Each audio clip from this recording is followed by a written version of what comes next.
Well, welcome to week 2 of ENGL23301.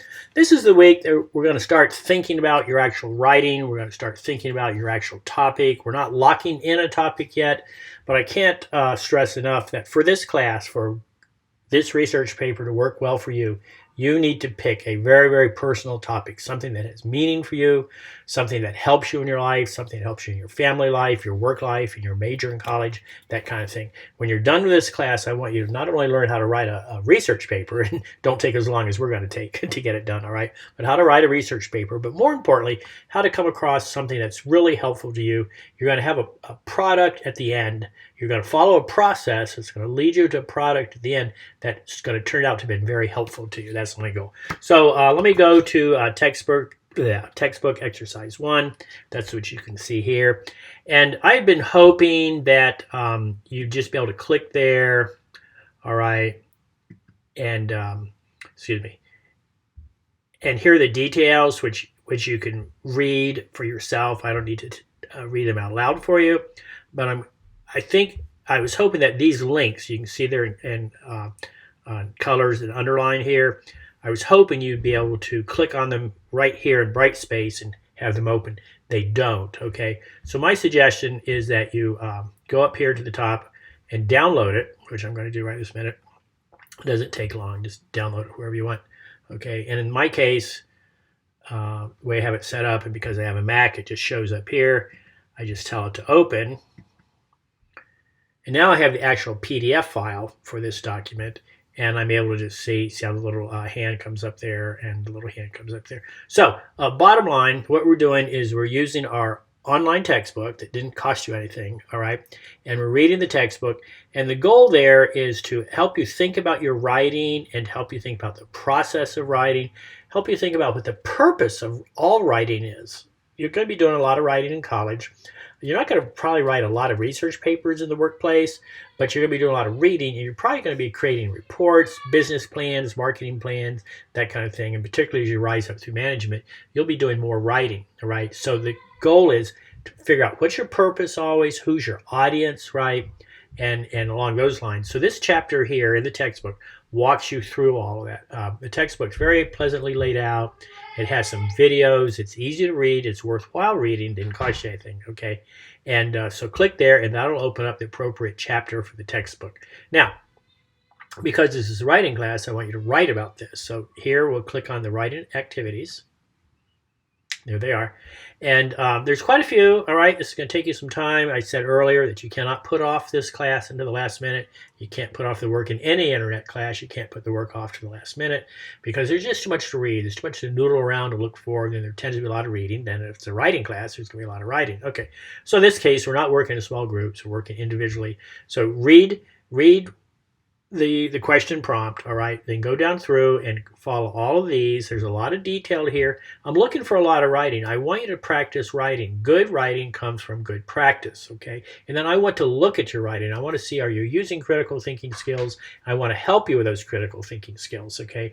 And critical thinking is all about looking for the detail, looking for the specifics, looking for the examples, and then providing those details, specifics, and examples yourself, okay? So that's what's going on here. The textbook assignments are asking you to do just that, all right? So keep moving along. This analyzes purpose.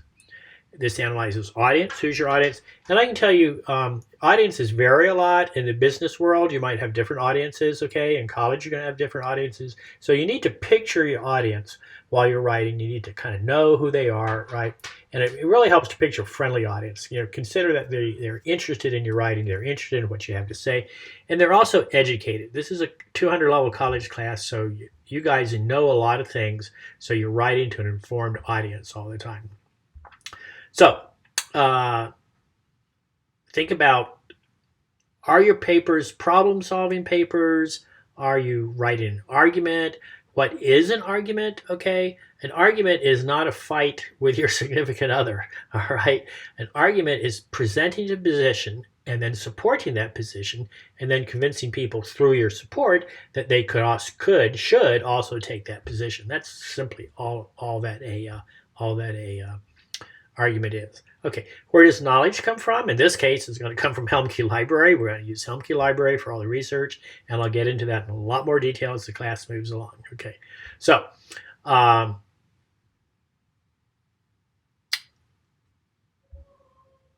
think about research projects, think about topics. If you're considering a topic for a paper, think whether the paper would address a specific problem. I'm not asking you to land on your topic yet, okay? I'm asking you to think about it at this point. And what I'm going to be doing this week is going over your top 10 list in great detail, right? And I'll probably record little videos and talk to you a little bit, and that'll be in your grades, okay? It won't be in the discussions, and I'll be doing that right away. And the point there is for me to look at what you had to say and see if I can't kind of picture a topic out of that for you that I think might be really helpful. So that's entirely what this whole first textbook exercise is about, is getting you to think about your writing, think about your audience, think about goals and purposes, and then also start thinking about topics. But don't panic. We're not there yet. Okay, we're not ready for that. Okay, so let me briefly go back to the document itself. Where is that? Oh, how did I lose that? Oh, maybe it's right there. Well, that'll work.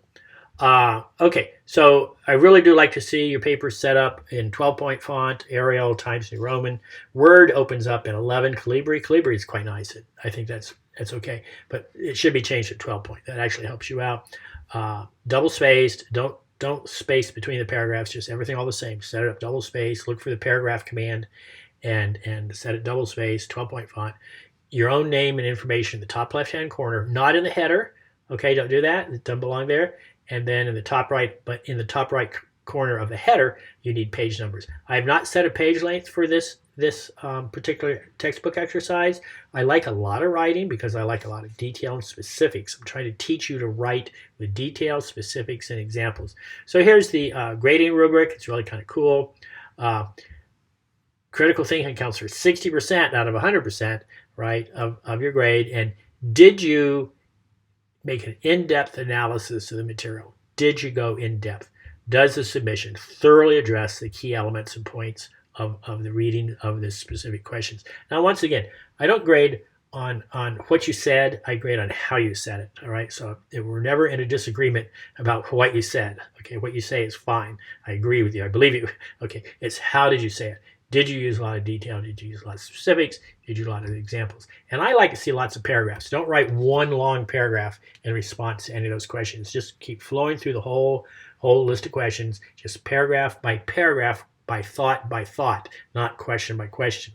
Okay, just let it all flow together like a long essay, but it's not really quite an essay because you've got individual things to write about, multiple topics. All right. So organization format. Did you format it the way I asked you to just now? And is your style clear? There's no such thing as style.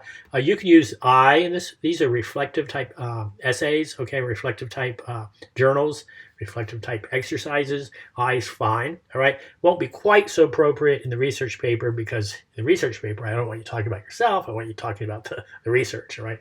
But in these textbook exercises, often you are talking about yourself or your own thinking, so that's fine, okay? Then, of course, it has to be spell checked, grammar checked. Okay, so if you have questions, you do know how to get a hold of me. If you ever want to talk to me, we'll meet in WebEx. Be sure to email me. Okay, we can set up a time and appointment. I'm pretty quick on responding to email.